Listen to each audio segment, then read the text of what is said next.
रहा है। अब बहुत टफ इलेक्शन है, तो ऐसे में यहाँ पे किसकी हुकूमत बनने की उम्मीद है? हुकूमत उम्मीद कर छोड़ दीजिए, हुकूमत तो ममता बनर्जी की ही हुकूमत बनेगी। अब जिस तरीके से बने बीजेपी अपना आज जिस तरह से क्या मुराद है? जिस तरह से मतलब बीजेपी जिस ढंग से अपना हरबा इस्तेमाल कर रही है बिहार में, जैसे कि उत्तर प्रदेश में की जबरदस्ती जो है अपना यानी इसको ब्यूरोक्रेसी को इस्तेमाल करके गवर्नमेंट बनाने की कोशिश किया। कहीं भी आज तक पूरे हिंदुस्तान में बीजेपी जो है किसी भी रियासती हुकूमत को खुद से नहीं बना पाई है। जब भी यहाँ भी की है वो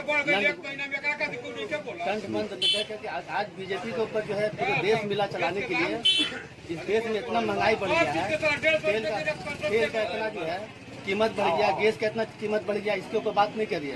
बंगाल में आ रहा है कि सोना बांग्ला को दे दो। अरे भाई सोना बांग्ला क्या, पूरे हिंदुस्तान सोना बनाने के लिए दिया गया था आपको, आप पूरे हिंदुस्तान में कुछ काम नहीं किए। बस ममता बनर्जी को अगर डर है तो मुसलमानों से डर नहीं है। आज जब बीजेपी जो हिंदू और मुसलमान ने जो कार्ड खेली है, अगर मुसलमानों से कोई डर नहीं है। मुसलमान जो है जिसके साथ रहा दिल खोल के रहा, दिल से हिंदू नहीं, बहुत सारे हिंदू भी जो है ये महंगाई के खिलाफ, पेट्रोल के डीजल के खिलाफ, महंगाई के खिलाफ, झूठा जो वादे किया था 15 लाख रुपए आएंगे, इस सब के खिलाफ कुछ हिंदू वोट भी जो है बीजेपी के खिलाफ है। वो देखिए पढ़े लिखे जो हिंदू हैं, लेकिन जहाँ पर जो धर्म का बात आता है वहाँ पढ़े लिखे भी लोग भी जो है जाहिल की शक्ल अख्तियार कर लेते हैं।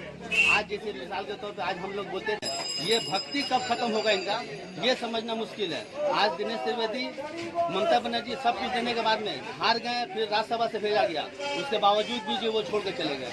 आज ममता बनर्जी को डर है तो हिंदुओं से डर है। आज तक जैसे बच्चों को स्कूल में जितना फैसिलिटियाँ दिया जा रहा है, ये फैसिलिटी कभी नहीं मिला है।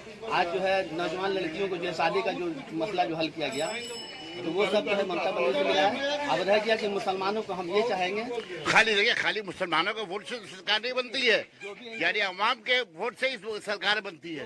तो अगर जिस तरह आप बोल रहे हैं कि मुसलमान जो है वो चाह रहे हैं कि ममता को वोट बने, उसी तरह हिंदू भी तो चाहेंगे कि बीजेपी की हुकूमत बने। नहीं, मेरा कहने का मतलब जो सेकुलर माइंड से है, जो पढ़े लिखे लोग हैं, जो जरा सा भी सियासी सूझबूझ रखते हैं, उनको ये चाहिए कि जहाँ पर बीजेपी के खिलाफ में जहाँ जो ताकत है जिसका, उसको जिता दे। इसलिए कि आपस की लड़ाई में फिर जो है बीजेपी को फिर बंगाल, हिंदुस्तान के जैसा बंगाल को ना करने पाए।